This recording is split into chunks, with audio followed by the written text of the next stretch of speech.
Good evening again, everyone. I was told to repeat the instructions again, so I will start off again. By way of background, again, my name is Jacqueline Powell. I am an attorney and owner of Smith, McDowell & Powell, which is a civil litigation law firm in Sacramento. Again, while my business is in Sacramento, I am a West Sacramento resident, and I represent a number of West Sacramento businesses. I am joined by Steve Roberts, who is a long-term West Sacramento resident who's going to be helping me keep time. Now, as for the ground rules, the West Sacramento Chamber of Commerce and Seroptimus International of West Sacramento are sponsoring this candidates forum to bring the business community and the West Sacramento residents together with political candidates to discuss key issues. In the interest of fairness and in order to maintain an environment of polite, civil discussion, the following rules will be observed. One piece of campaign material per candidate is available on the back table. Banners, signs, posters, hats, or any other campaign material promoting one candidate over another is not permitted in the hall. Members of the audience will please refrain from applauding or doing anything visible or audible to express support or opposition to any candidate during the forum. The order of opening statements was determined by drawing of lots for the school board slate this evening prior to the forum program. The order for closing statements will be the reverse of opening statements. Members of the audience are invited to submit written questions. Please complete the form available at the information table. One question per sheet, please. Each question will relate to one subject only and should be clearly stated. Questions will be screened by nonpartisan committee in order to avoid duplications. Selected questions will be presented to each slate by the moderator as time allows. As for timing, in statements or answers that are 2 minutes or more, there will be 3 signals given to the candidates. The first, when there are 20 seconds left. The second, when there are 10 seconds left. And the third, a stop signal when the time has run out. Now I'd like to introduce the school board candidates in alphabetical order. The people who are actually here tonight is Alicia Cruz, community volunteer. Katie Villegas, director, Yolo County Children's Alliance. Roy Sienes, parent and policy director. These are the 3 candidates that were selected in order of draw left to right. There were a number of candidates who were unable to make it this evening. Walt Art Bowman was unable to attend this evening. Mary Leland, incumbent school board trustee, was also unable to attend this evening. Ms. Leland has submitted the following statement to be read in her absence. Mary Leland, running for re-election as a trustee for the Washington Unified School District, asks that I share her apologies for not being here personally. She is at a national conference, Council for Advancement and Support of Education, and won't return until late tomorrow. She would like to thank the host of this evening, Denise Seals of the West Sacramento Chamber of Commerce, and Jerry Wingfield of the Seroptimus for allowing this opportunity to share this with you all. Mary has been involved in education for some 25 years. In 2002, she joined the Los Rios Community College District. Her home base is Sacramento City College, where she wears a number of different hats. She is the director of foundation at Sacramento City College, responsible for all fundraising activities for the college, as well as the student scholarship program. Mary loves education. She and her husband, Mark, bought a home in West Sacramento in 2001, and 8 years ago, Mary moved to become part of the education system here in West Sac. She ran for and was elected to the Washington Unified School District Board. As the other members of the board can attest, at least 8 years have been difficult and amazing. Difficult in part because of the statewide financial problems the board has had to overcome, all the while keeping the district away from red ink, and amazing because the beautiful new high school, as well as the recent scholastic achievements of the teachers and student body. Mary asks that I share the following statement with you all so that you can come to know her even better and why being part of the school board team is so important to her. Her statement is as follows. As a 2-term board member, the quality of education for West Sacramento children has dramatically improved, bringing increased confidence to our community. Accomplishments include a record of 80-point gain in our district's academic performance, implementing a K-8 model, completing the new River City High School, supporting professional staff development, increasing teacher and staff salaries, while imagining history-making budget cuts. This success is a result of collaborative relationship with the community, talented site district staff, and city-county partners. To facilitate these partnerships, I've served as board president, Washington Unified School District, vice president, Yolo County School Board Association, Curriculum and City School District Committees, Whole Chili Initiative, Delegate, California School Board Association, Region 6, Founding Council Member, West Sacramento Universal Preschool, and with a community focus, I will refine and develop needed policies while continuing to bring balance and stability to a board with such diverse views. I will provide positive motivation, empowering all staff to be successful. In my position at one of the nation's top 5 community college districts, I have experience with innovative education models for preparing our children for college and/or the workplace. With more to do, I am anxious to keep the momentum going. Another candidate who is unable to attend this evening is Colby Posadi. And the final candidate, Mr. Dave Weston, who is an incumbent school board trustee, was unable to attend this evening. Mr. Weston has submitted the following statement to be read in his absence.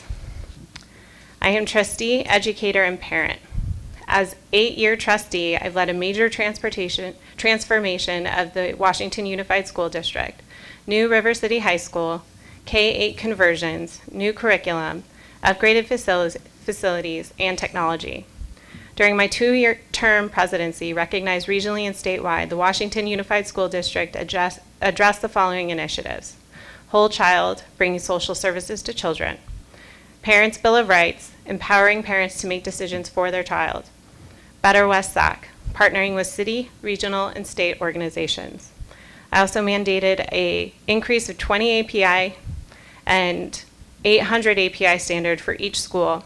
This focus resulted in a state best in 40 districts, plus 48 API increase and 3 schools meeting the state benchmark. As an educator, my family and I focused on preschool and have taught over 5,000 students, bringing programs to the Washington Unified School District through collaboration with Cupertino Unified, one of the top districts. As a parent of 7 with children in the district, I have a passion and vested interest to ensure that all our children have an equal opportunity for a great education and the skills to succeed in the 21st century. Endorsed by Washington Unified School District members Teresa Blackmer, President, and Lisa Bexadian, Trustee, as well as the WTA. Together, we're making West Sacramento known for great schools. Thank you for your vote. David Weston. Now we'd like to move on to the opening statements from our candidates who are present this evening. To remind you, you will have 3 minutes to state your platform. We'll begin with Mr. Zianis. Thank you. I'll try to talk fast. Good evening. First, I'd like to thank both organizations for putting this forum together, and thank you to the Center for Spiritual Awareness for hosting us this evening. My name is Royce Yanez, and I'm running for school board because I want to see all of our schools succeed. I also want to make sure our schools work for all students. As a parent, I know nothing is more important than the education of our children. As a homeowner and taxpayer, I know strong schools build strong communities. And as a former at-risk student who dropped out of high school, I can relate to the challenges that many of our students in our underperforming schools are facing today. It is that unique perspective and voice that I hope to bring to the school board. Let me share with you how I got to where I am today. It wasn't easy, but I was given a second chance. Worked hard, played by the rules, and it helped me become a better person and contribute to my community. During my freshman year in high school, I was kicked out and sent to a continuation high school. I was placed in a classroom with other troubled students for 5 hours a day, doing nothing but showing up to class and reading whatever book was available. Feeling unmotivated by sitting idle at a desk, watching the teacher read a newspaper, and lacking mentorship, I dropped out after a few months. I ran the streets, and I was one step away from becoming another statistic. I never really thought about going back to school, and attending college was even more of a foreign concept. Then my life changed when I became a teenage parent. When I held my daughter in my arms for the first time, I knew that I needed to change my life in order to give her a better future. It was then that I got my second chance at an education, and today I'm proud to serve California as a policy director, working on a broad of issues from education, public safety, transportation, and economic development. I know my life experiences, coupled with my background in policy, will be an asset on the school board. When I reflect on my experience, both as a parent and a student who was marginalized, I know that there are key areas that we need to improve in our schools. First, we need to increase parental involvement, especially in our low-performing schools. But in order for this to be successful, we need to create opportunities for parents to become involved. Our district and our schools need to open their doors and welcome all parents, and let parents know that we need their help and they need to be our partners. Our district and schools need to reach out to parents and ensure there is two-way communication. Second, we need to prepare all of our students for 21st century jobs and careers. We need to graduate students who are both college and career ready. Not all students will go to college. Some will go straight into the workforce. It is our responsibility as a school district to ensure students are adequately prepared for whatever career path they decide to pursue. As a school board member, I would advocate for more college preparation and career technical education programs. Students should be meeting with counselors early and often to figure out a college or career path. Third, I believe that in West Sacramento and in other California communities, our schools are suffering not only from an achievement gap, they're also suffering from an engagement gap. That's one of the reasons why school with more engaged students and parents perform better than other students where students have done. Okay, thanks. Thank you. Mrs. Villegas. Hi, my name is Katie Villegas, and I'd like to thank the West Sacramento Chamber and the West Sacramento Seroptimists for holding this debate, and my fellow candidates who showed up tonight, and the audience members for taking the time to be here. I think this is a great forum for us to form our issues. I'm running for school board to make a difference in the lives of children in West Sacramento. The district has a brand new high school, just finished a beautiful renovation at Riverbank K-8 on the north side of town, and is in the process of converting part of Westfield Village into a community park. These changes are really important, but the real test is, are the kids graduating from Washington Unified School District ready to go to college or a certificate program or start a career? Thank you. Sadly, the answer is they are not. Yes, our API scores have gone up, but the city has also doubled in population in the past 12 years. With more affluent families and more resources, many of these test scores are tied directly to income. We need to look deeper at an evaluation of our school district. We need to have evidence-based decision-making. We, as future board members, don't have to come up with the ideas. We need to support the Washington Unified School District administration in making the right decisions and allowing them, the experts, Dayton with his PhD, to come up with new and innovative ways and directions.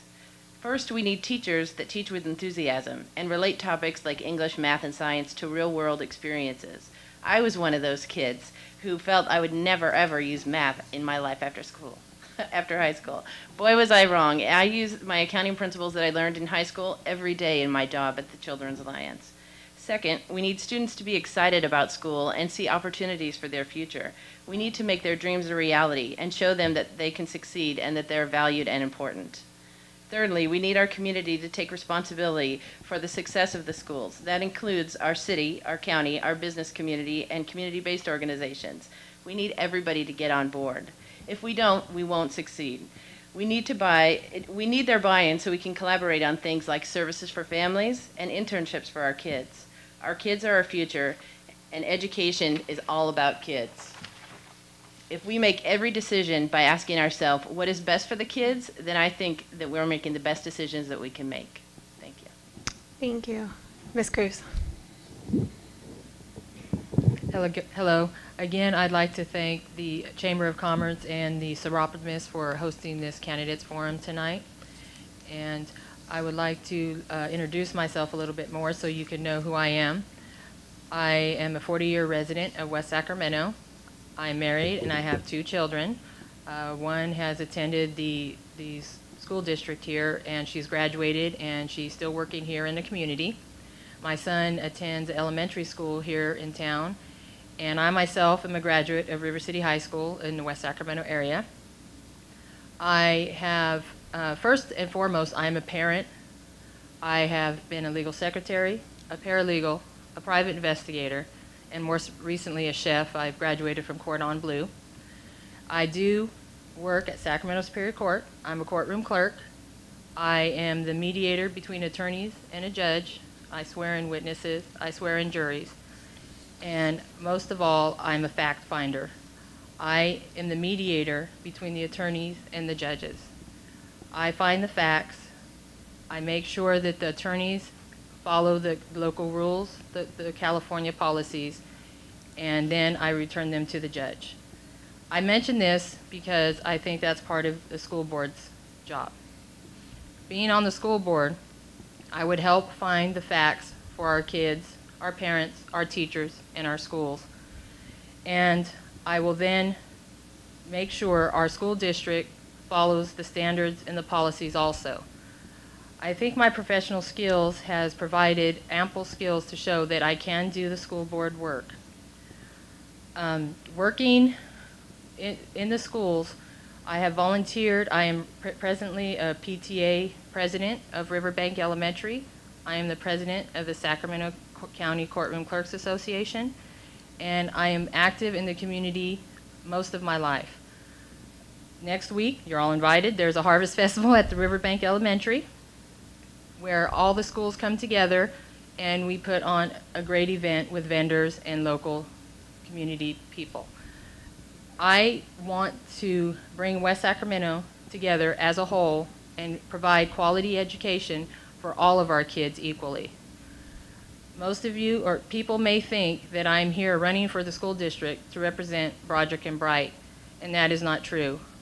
My son has attended a school in Southport. I have coached out at the community center and coached basketball, and I've also participated as a Girl Scout leader for 5 years. So all these opportunities that I have been given and my children being in the district will provide a great voice for the community, and I thank you very much. Thank you. Now we're going to move on to the prepared questions. There are 3 prepared questions this evening. Each candidate is going to have 2 minutes to answer and 1 minute for rebuttal.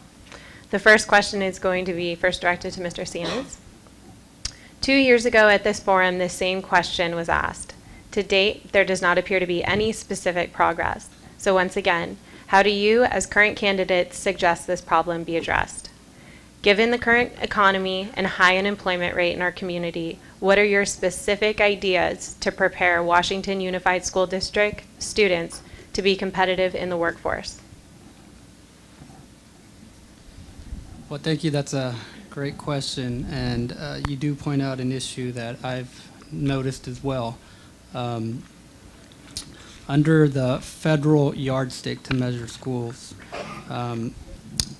unfortunately, a majority of our schools are not meeting the federal yardstick measures. Only one school has met that measure. And so to me, that demonstrates that whatever we're doing today is not working.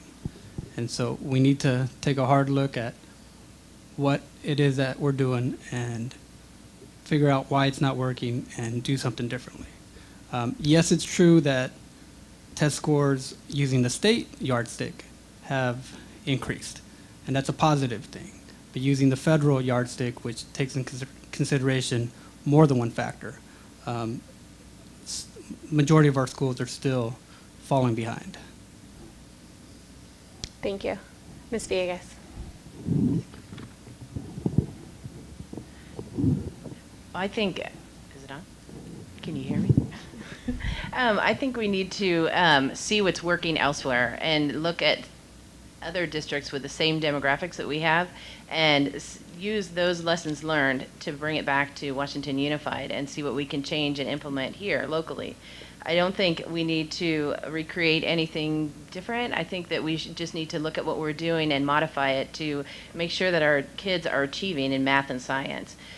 We really, I think, need to expand our career tech program. Right now, I'm on the board for the Northern California Construction Training Center, and that's one of the ROP programs, career technical programs, that is here and available for kids. But that almost went away this summer, and it was the day before school started, we found a place for a location for the Northern California Construction Training Center, and that's preparing kids to go into labor union jobs. And I think that we need more opportunities like that.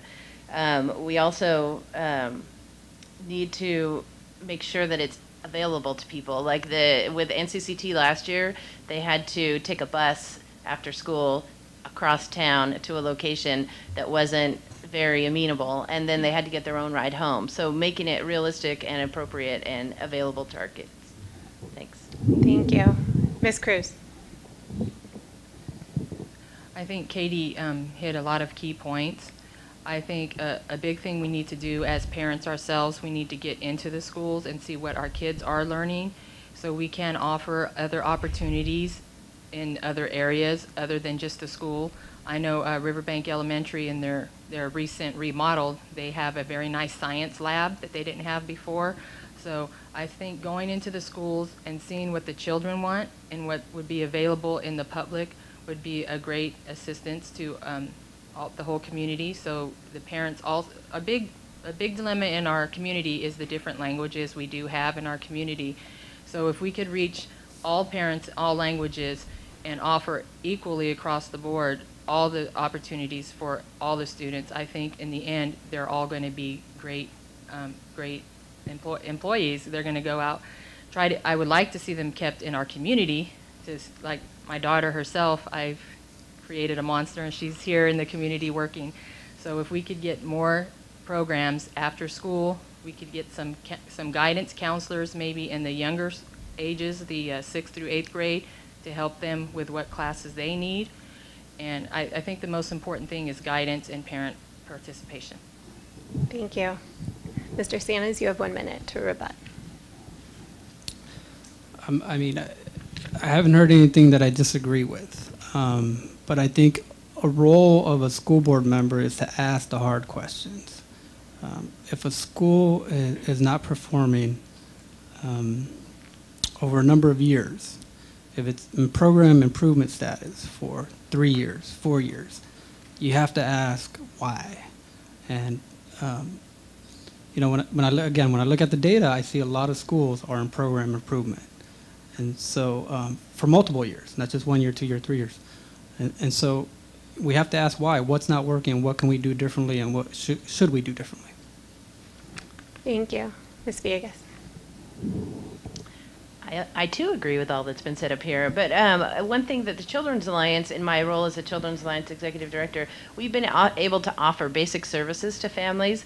So if they're hungry, we can give them food. If they need jackets, we can give them jackets. You know, kind of basic services, essential services is what we call it. And you know, I think if a family feels supported at home, it makes school easier. I think we also need to expand our free and reduced lunch enrollment as well, to get people that are qualified to be on that, so kids don't come to school hungry, so they can be prepared to learn. And I think Alicia brought up a good point. The tutors and after school help. I know that there's tutors at the library, but there's not too many at the local school sites. So I think bringing tutors to school sites and after school programs would be helpful. Thank you. Ms. Cruz. Thank you. Another thing I would like to touch on is I'm being an advocate for workshops. I'd like to see more workshops so parents do know what's available out there, and so we know what they are looking for. As professionals in their fields, I'm sure they have a lot to offer also. So I think workshops, getting the community together and finding out what is needed is a great beginning. I think as a school board, just going in, telling our community what they need would not be beneficial, but going into the community, asking the kids what they would like to see in the schools so they can succeed, as well as their parents, that we have many professionals in our community. Thank you. The next question is going to be directed to Ms. Villegas first. Your comments, please, on student test scores as used by the state of California to evaluate individual schools and therefore school districts' efficiencies in educating our kids. My comments. Well, I think that test scores can say a lot. I think, but like I mentioned earlier, I think they can be skewed and favor certain demographics. And I think that we need to use that as part of the evaluation, but we also need to see what else is going on. There's many different measures, aside from state and federal measures, that measure how we're doing with our kids. So I think that, you know, like one example, we just brought the United Way Readers Program to Westfield Village Elementary School. And because if a kid's not reading at the 4th grade level, they have a 50% chance of dropping out of high school. And that's alarming to me. And I don't want to see our kids drop out of high school, and I want to see them reading at grade level. So as a school board member, I would fight hard to get more reading and English and science and math programs, but just basic stuff so our kids are making the grade level and learning the concepts, not just learning to take a test. Thank you. Ms. Cruz. I have to say this is really hard because everybody's answering really good. Our test scores are a really good source, but I really don't think the district should look at the test scores as the only successful item in our district. I think they should look at school curriculum. I think they should look at programs that we have. I know they brought MESA recently to our schools, and that's I think the school board has made some good decisions, and they're trying. The test scores, there's a variety of things to look at, not just test scores. You need to look at the programs. You need to look at the community. So to say, West Sacramento's test scores aren't as high as another region, I think you need to look at the demographics of every region and not compare community to community. But the curriculum, if it's similar, the teachers that we have, are they teachers that have been here for 25 years or 2 years, or is there something new that we're trying and it's not working? So I think overall the test scores are a good tool, but I don't think we should look at just the test scores. Thank you. Mr. Seniors. Again, I haven't heard anything that I disagree with. As I mentioned earlier, test scores are a great thing, and they're a good measure, I think, of student progress. In California, we have two sets of test scores. We have the state and the federal. And there, at least for our school district, there's some differences. The federal yardstick is a little bit more, has more components to it versus the state. And when you measure our schools using that federal yardstick, we are falling behind. A lot of our schools are in program improvement. And again, as a school board member, you have to ask why. What is it that the schools are doing that's not working, and what should we and could we be doing differently? So I think test scores do tell us a lot about how our students and schools are doing. But it doesn't give us a complete picture. It gives us a kind of a pulse on how the students are doing.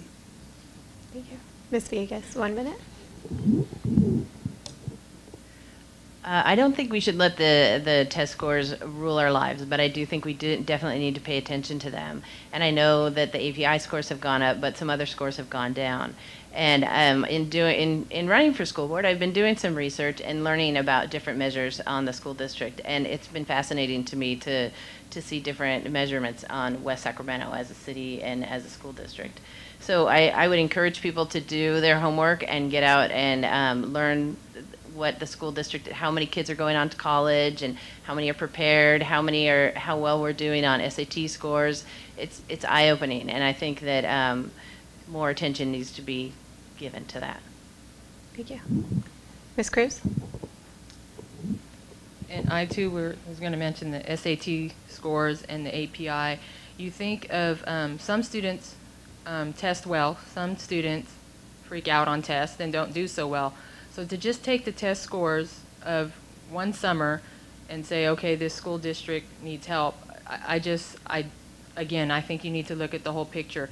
You look at high school students that take the SATs and go to college, and so many of them fail.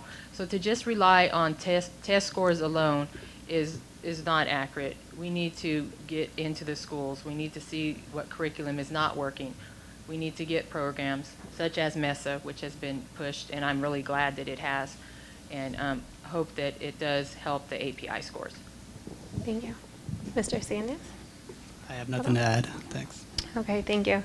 I'd like to take a moment to remind the audience to get in any written questions that you have for the upcoming session. The third question is going to be directed to Ms. Cruz first. Without relying on federal and state funding, what are your top 2 ideas for enhancing the district's operating budget and restoring services such as transportation? Oh, that's a hot topic here. I, not being on the school board, do not know the total picture of the finances. I do know there was a lot of special meetings, and that the school board and the school district looked at various avenues to where they needed to cut.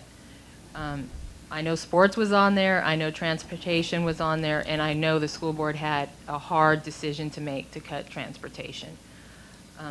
One thing I would like to look at is how transportation truly affected attendance in the school. I think there needs to be a lot of research done and to see what monies are available, what kind of grants are available. I do know there are schools that do have retained public transportation, and when I attended some of the school board meetings, there were some parents that weren't quite happy. And I know the school district did what they can to maybe offer vouchers or other transportation. So it's not that transportation was taken away completely. For those students that really needed it, there are other avenues that the school district did take to help. Again, I think we have to look at the overall picture when they're talking about finances. I don't think we should try to cut a lot of school programs, but money, unfortunately, does have to come from somewhere. And again, I would look at the big picture, look for grants, look at local communities around us, see what they have done, what works for them and what doesn't. Thank you. Thank you. Mr. Sianis. Well, it's a tough thing to balance a budget, especially in this economic climate with a state budget that's facing a deficit and declining support for school funding. But one thing a school district can do is take a hard look at its finances and see if it's operating as efficiently as it can. And that means a top-to-bottom look at everything from contracts to vendors that provide services, and is the school district getting the best bang for its buck? And is there more it can do to squeeze some efficiencies from different contracts and vendors?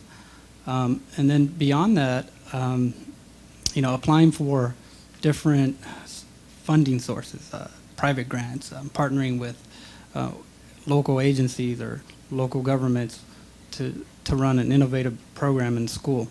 I think all options have to be on the table. Thank you. Ms. Villegas. This may sound like a crazy idea, but I would look to our neighbors in Davis and possibly pass a parcel tax to fund operations in the school. I don't want to say that we'll be like Davis, but that is a good idea to get money in the school, and they've had a lot of success with that. But I think the transportation cut, I know it was difficult, but it was horrible. With the families that we work with, it was a direct impact for kids getting to and from school every day. And so I know the school district made some adjustments, and they were able to get some kids at Westfield over to Riverbank. But our parents are walking their kids to school, and it's pretty far. So I think that was a tough cut. But as a school board member, I would want to take a thorough look at the budget as well. And I wasn't in on those discussions, but I think that I would like to be. And I think that we have to look, it's very difficult. I wouldn't want to cut anything, and I think they're down to bare bones already. And as part of a member of the Washington Unified Collaborative, we are looking at federal grants. We are collaborating with community-based organizations, the district, the city, and the county, actually, trying to figure out any way that we can bring in any type of money into the district. So we had some missed opportunities this year, but I think they're looking at some more grants, and I look forward to being a part of that. Thank you. Thank you. Ms. Cruz, you have 1 minute for rebuttal. I think we're one of the fortunate school districts that, because of good planning by our school district and our school board, that we weren't hit as hard as a lot of the surrounding schools as far as cuts and layoffs. Transportation was a big one for our community. And again, I would, along with Katie's suggestions, look at the whole budget, see how we can bring transportation back. Because I live on a very busy street myself, and I do not like seeing small children going across these busy streets. And I think we should look at the big picture and see where we can get some money back and get transportation back. Thank you. Mr. Sianis. I have nothing to add, thanks. Okay. And Ms. Villegas. I actually am friends and have served on boards with and have a board member called Jorge Ayala, the YOLO superintendent of schools, and have talked to him extensively about Washington Unified.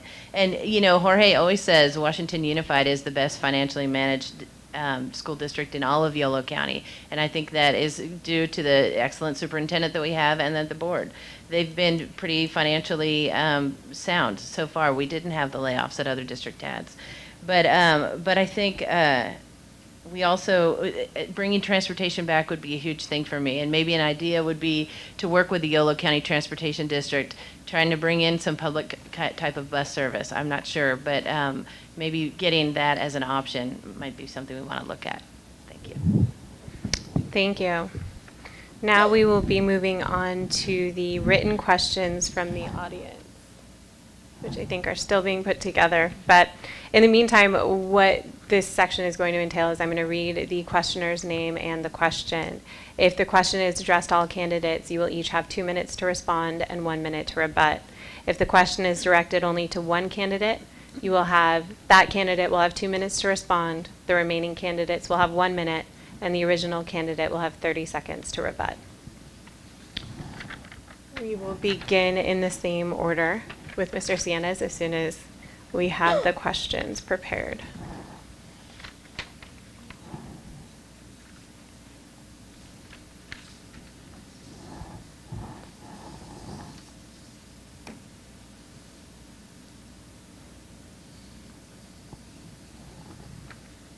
The first question is from Brian.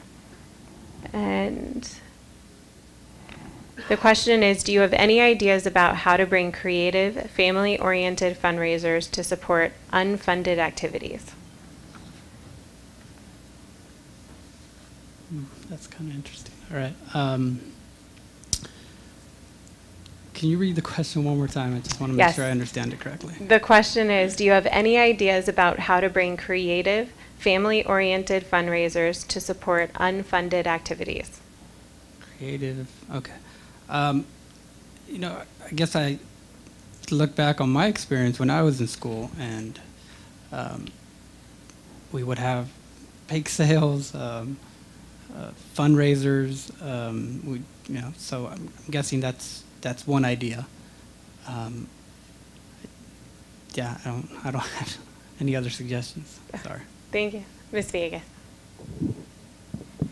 Well, of course I have great ideas for family fundraisers. That's what I do. So I think this question was a plant. But I think Alicia's idea of a harvest festival is an excellent, and they have been successful here locally at local schools. I don't know how you raise money off of it or if you want to, but I think it's really fun to have community activities and play days in the park and movie nights and family game nights. And, just getting the community together is almost more important than raising the money. I think that the money needs to come from outside the families because a lot of our families are struggling, but some families can afford to pay for fundraisers. So I think that there's a million things that I'm thinking of, and I think that would be fun to do. And, maybe it's a bake sale, maybe it's a movie night, maybe it's a play day in the park, maybe it's a harvest festival. I think there's a ton of stuff that you could do with that. Thank you. Ms. Cruz. Well, participating in the PTA over the last 3 years, that's been a struggle. Over the last few years, there's been a handful of parents participating in our PTA, and this year we became a California PTA, a national PTA, and I now have 42 parents that are ready to go and joining in our Harvest Festival. I have put together various events in the community, a multicultural event which brings the whole community together, I always invite all the schools. I always contact the high schools because a lot of our students need community service hours. So I think at that point it's real important to contact the community as well as our local business owners that they participate. I have someone coming out giving free haircuts to the kids.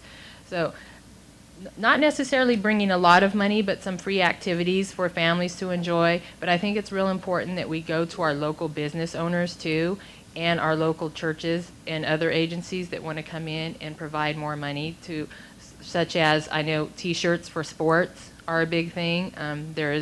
I went to a PTA meeting, which was at a school that was mainly teachers, and the sports gentleman came in and asked for money from the PTA because their soccer T-shirts were orange and they used duct tape for the numbers, And so things like that we can do in the community to provide fundraising and provide those T-shirts, things that we may think are simple, but bring great pride to our kids and their sports.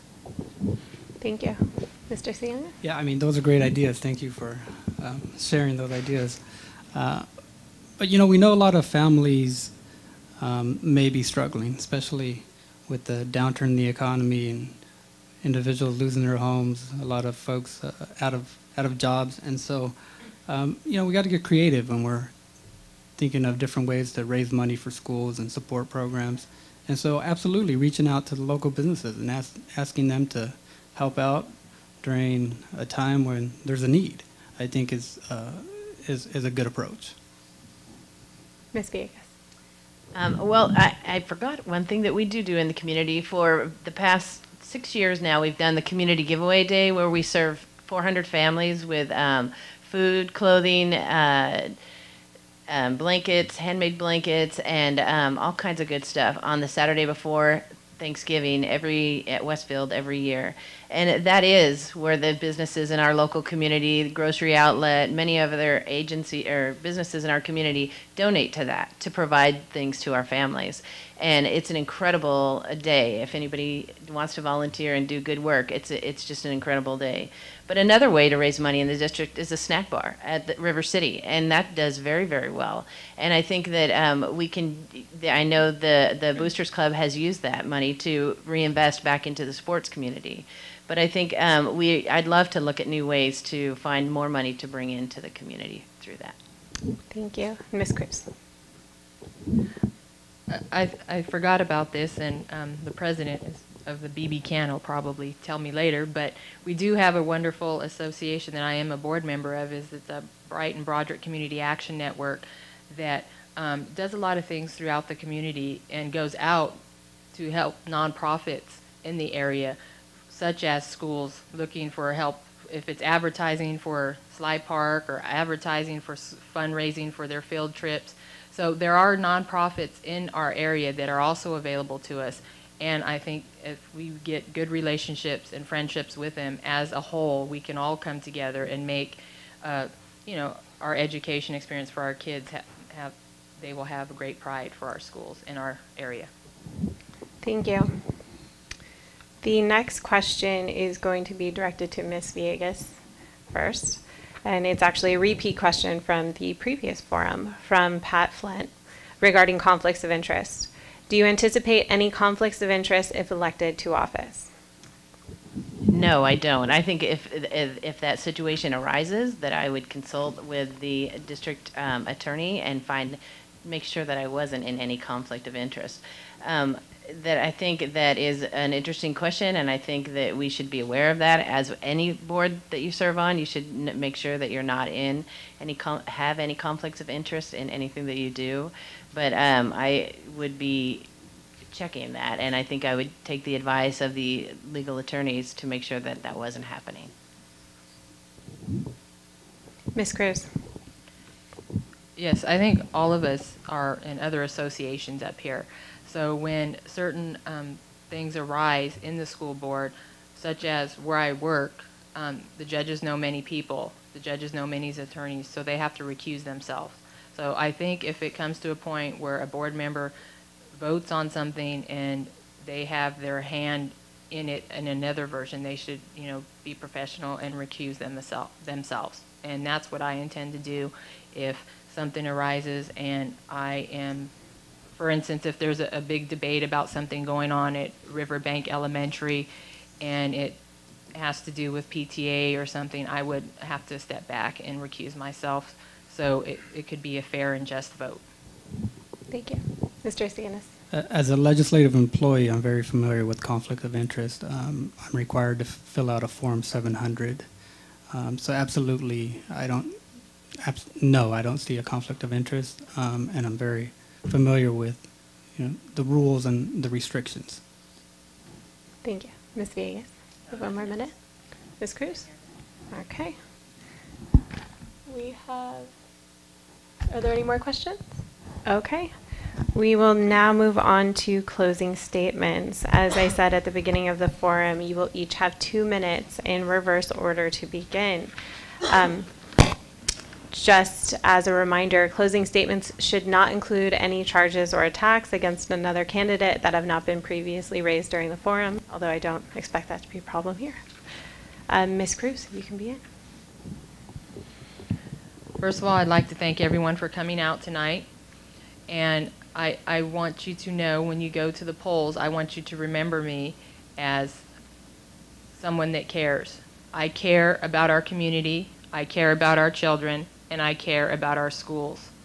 I care so much and believe in our schools and our community that my children are in the school district and they attend local schools. I want you to go to the polls and say, what did that school board candidate Alicia Cruz say? She said, I care about our kids and our schools. Thank you. Thank you. Ms. Vegas? As the executive director of the Yolo County Children's Alliance, I've literally brought millions of dollars back to West Sacramento to get kids health insurance, to provide food, clothing, low-income tax services, nutrition, and educational services to families living right here in West Sacramento. As a community volunteer, I've served on the local PTAs. I've served as a member of the West Sac Educational Foundation. I ran the day-to-day campaign for Measure Q to build the new high school. I've worked on the K-8 conversion team with current board members to I set up tours of model K-8s throughout the community. As a First Five commissioner, I was a founding member of the Universal Preschool and the Community Health Initiative. As a board member for the Northern California Construction Training Center, the pre-apprenticeship training center where River City High School kids go for ROP training, I've worked for 4 years to bring that to a site at our schools, and just this summer it moved to Bright School, which I'm so excited. It's right in the community where it needs to be. As a proud parent of 2 grown children who attended West Sacramento schools, I'm dedicated to fighting for quality education for all West Sacramento students. This isn't about my kids. My daughter's at Sac City College and my son's at Christian Brothers. This is about what I can bring to the community and the experience that I have. It's all about the kids throughout West Sacramento, from the north where I work to the south where I live, and everywhere in between. It's all West Sacramento to me. We need a school board that can collaborate on a common mission to make sure the students can enjoy a safe, clean, updated school campuses with good teachers and the latest available technologies. We need to be creative and innovative during these challenging times. And I believe we can do this. And I would humbly ask for your vote and your support. Thank you. Thank you. And Mr. Sienna? Well, thank you again for your time this evening. It's been a productive discussion, and I know that everyone here cares about our schools and our students. And that's wonderful to hear and see. As I stated in my opening, my goal on the school board is to bring my unique background and perspective to help improve all of our schools and help all of our students achieve. But we have some schools and students that have more challenges than others and need our help now. All parents want their children's school to be the best, no matter what part of town you live in. I believe we owe it to all students in West Sacramento to put our best effort forward to help our struggling schools. We need to provide our underserved schools and students with the resources they need and look at innovative ways to re-engage students, parents, teachers, and hold administrators accountable. That won't be easy, and I know that firsthand working in the legislature. But we can't give up because there are so many students in our school who may be experiencing the very same thing I experienced 20 years ago. Very little has changed, and in some regards, that's because those who understand those challenges are not represented on our school boards. That is why I believe my unique perspective will be an asset to our school board. And our school board should reflect our community and those who have experience working with youth and mentorship, which is what I've been doing as a board member of a statewide mentorship and leadership program. I'm ready to roll up my sleeves and work for students because I know it will make a difference in a student's life and future. Thank you. Thank you. And that is the conclusion of our forum. Thank you to the candidates for attending. Thank you.